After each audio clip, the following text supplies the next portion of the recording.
अस्सलाम वालेकुम students. Negative acceleration और रिटार्डेशन में या डिसेलरेशन में क्या फ़र्क होता है? क्या ये दोनों सेम चीज़ है या अलग अलग है? इस चीज़ को समझने के लिए हम सबसे पहले रिटार्डेशन या डिसेलरेशन को समझते हैं। उसके बाद फिर हम नेगेटिव और पॉजिटिव एक्सेलरेशन को समझेंगे। फिर हम इस नतीजे पर पहुंच जाएंगे कि क्या नेगेटिव एक्सेलरेशन और रिटार्डेशन एक ही चीज़ है या अलग अलग चीज़ है। दोनों में फ़र्क मौजूद होता है, जो कि हम इस वीडियो में इसको डिस्कस करने का मकसद हमारा यही है। डिसेलरेशन या रिटार्डेशन क्या होता है? When a body reduces the magnitude of its velocity, time के साथ साथ जब वो अपना वेलोसिटी का जो मैग्नीट्यूड है वो कम करते जा रहे हैं, तेज जा रहे हैं, और टाइम के साथ साथ उसकी वेलोसिटी डिक्रीज हो रही है, we call that it is decelerating. तो हम कह सकते हैं कि ये बॉडी डिसेलरेट हो रही है। मिसाल के तौर पर कोई भी बॉडी 20 मीटर पर सेकंड की वेलोसिटी से जा रही है, टाइम के साथ साथ ही 19, 18, 17, 15, तो टाइम के साथ साथ इसकी वेलोसिटी कम हो रही है। जब कम हो रही है या ज्यादा हो रही है तो एक्सेलरेशन है।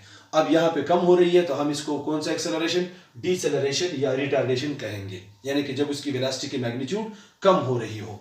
फिर and when the magnitude of the velocity increases of that body increases, we say that the body is accelerating। जब उसकी वेलोसिटी टाइम के साथ साथ इंक्रीज हो रही हो तो हम कह सकते हैं कि ये बॉडी एक्सेलरेट कर रही है।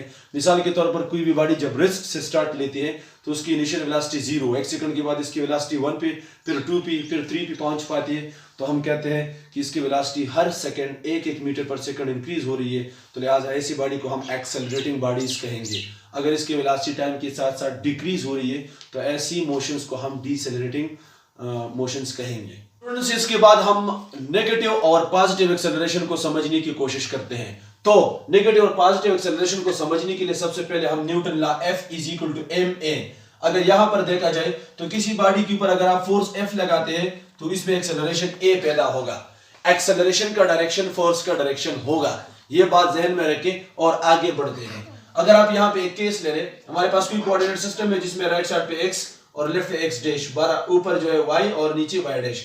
इस सिस्टम के अंदर एक गाड़ी है, जो ये गाड़ी आपको नजर आ रही है, ये किसी वेलोसिटी के साथ पॉजिटिव x एक्सिस के डायरेक्शन में राइट साइड इस तरफ जा रही है। अगर इसके ऊपर पीछे से धक्का लगाया जाए तो हम कह सकते हैं कि ये धक्का भी हो सकता है या एक्सेलरेटर भी हो सकता है गाड़ी के अंदर, जो कि गाड़ी को तेज करने का काम करते हैं। तो जब इसके ऊपर फोर्स लगाया जाए, अगर इस फोर्स को देखा जाए तो फोर्स की डायरेक्शन किस तरफ है? पॉजिटिव एक्स एक्सिस की तरफ है, और फोर्स की वजह से अब इस गाड़ी की वेलोसिटी चेंज होगी, इंक्रीज होगी या डिक्रीज जो भी हो, तो देखा जाए तो सेम डायरेक्शन में, लिहाजा इंक्रीज होगी या डिक्रीज होगी, उसके साथ हमारा काम नहीं है। फोर्स जब इसके ऊपर लग गया तो किस डायरेक्शन में? पॉजिटिव एक्स एक्सिस के डायरेक्शन में है। तो जब फोर्स पॉजिटिव एक्स एक्सिस के डायरेक्शन में है तो इसकी वजह से इस गाड़ी के अंदर जो एक्सेलरेशन पैदा होगा वो भी पॉजिटिव डायरेक्शन यानी कि एक्स एक्सिस की तरफ होगा, तो वो भी हमारे पास पॉजिटिव होगा।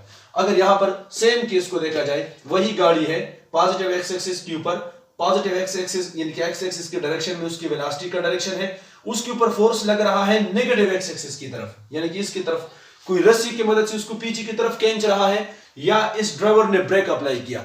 दोनों केसेस में आपके पास गाड़ी तेज नहीं, स्लो होगी, फिर भी एक्सेलरेशन पैदा होगा।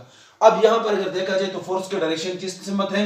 नेगेटिव एक्स एक्सिस के डायरेक्शन में है। जब फोर्स नेगेटिव एक्स एक्सिस के डायरेक्शन में है तो एक्सेलरेशन भी नेगेटिव एक्स एक्सिस के डायरेक्शन में होगा, तो एक्सेलरेशन हमारे पास इस केस में नेगेटिव होगा। गाड़ी स्लो हो रही है, एक्सेलरेशन नेगेटिव है। इस केस में गाड़ी तेज हो रही है, एक्सेलरेशन पॉजिटिव। ठीक है, कुछ ना कुछ हमारे पास मैच कर रहा है ये दोनों, इससे पहले जो हमने डिस्कस किया उसके साथ। लेकिन यहां पे आपको सरप्राइज मिलेगा, वो ये है कि अगर यहां पर देखा जाए हमारे पास कोई गाड़ी है जो कि नेगेटिव एक्स एक्सिस के डायरेक्शन में मूव कर रही है, ये वेलोसिटी के डायरेक्शन में, इसके ऊपर पीछे से फोर्स लगा धक्के की सूरत में या इंजन की तरफ से एक्सेलरेशन की सूरत में, एक्सेलरेटर की तरफ से एक्सेलरेट करेगा, तो जब दोनों एक डायरेक्शन में, फोर्स भी वेलोसिटी के डायरेक्शन में लगेगी तो गाड़ी तेज होगा।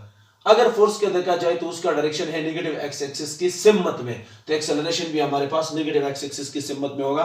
इस केस में जो इस फोर्स की वजह से एक्सेलरेशन पैदा होगा वो नेगेटिव है। लेकिन स्टूडेंट्स, अगर यहां पर देख ले तो गाड़ी को जो पीछे से धक्का मिल रहा है उसकी वजह से ये वेलोसिटी इंक्रीज होगी। जब वेलोसिटी इंक्रीज होगी तो हमने इससे पहले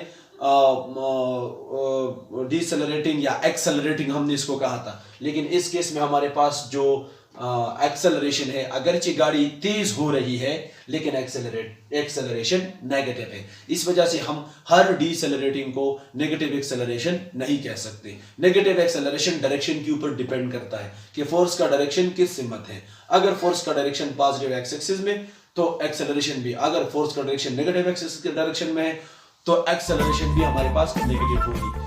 जबकि डिसेलरेशन या रिटार्डेशन सिर्फ और सिर्फ मैग्नीट्यूड से ताल्लुक रखता है। अगर मैग्नीट्यूड कम हो रही है तो डिसेलरेशन या रिटार्डेशन कहेंगे। अगर वेलोसिटी की मैग्नीट्यूड इंक्रीज हो रही है तो हम इसको एक्सेलरेशन या एक्सेलरेटिंग बॉडीज कहेंगे। अगर इस केस को देखा जाए तो वेलोसिटी नेगेटिव एक्स एक्सिस की तरफ है, जब इसके ऊपर ब्रेक की वजह से या कोई रस्सी की मदद से जो फोर्स लग रहा है वो पॉजिटिव एक्स एक्सिस के डायरेक्शन में है, तो इस वजह से जो एक्सेलरेशन पैदा होगा वो भी पॉजिटिव होगा। अगर ये फोर्स बॉडी को स्लो करेगा, जब स्लो करेगा तो हम इसको डिसेलरेशन या रिटार्डेशन कह सकते हैं। लेकिन यहां पर जो फोर्स हमारे पास लग रहा है उसकी वजह से जो एक्सेलरेशन है वो पॉजिटिव होगा। मैग्नीट्यूड के लिहाज से रिटार्डेशन होगा, डायरेक्शन के लिहाज से ये पॉजिटिव होगा। स्टूडेंट्स, मजीद इस तरह की कंसेप्चुअल वीडियोस हासिल करने के लिए आप हमारे पेज और यूट्यूब चैनल शासिब अकेडमी को सब्सक्राइब कीजिए और इसके साथ जुड़े रहिए ताकि हमारे आने वाली वीडियोस आप कभी मिस ना कर सके। Thank you very much. हमें आपके सपोर्ट का इंतजार है।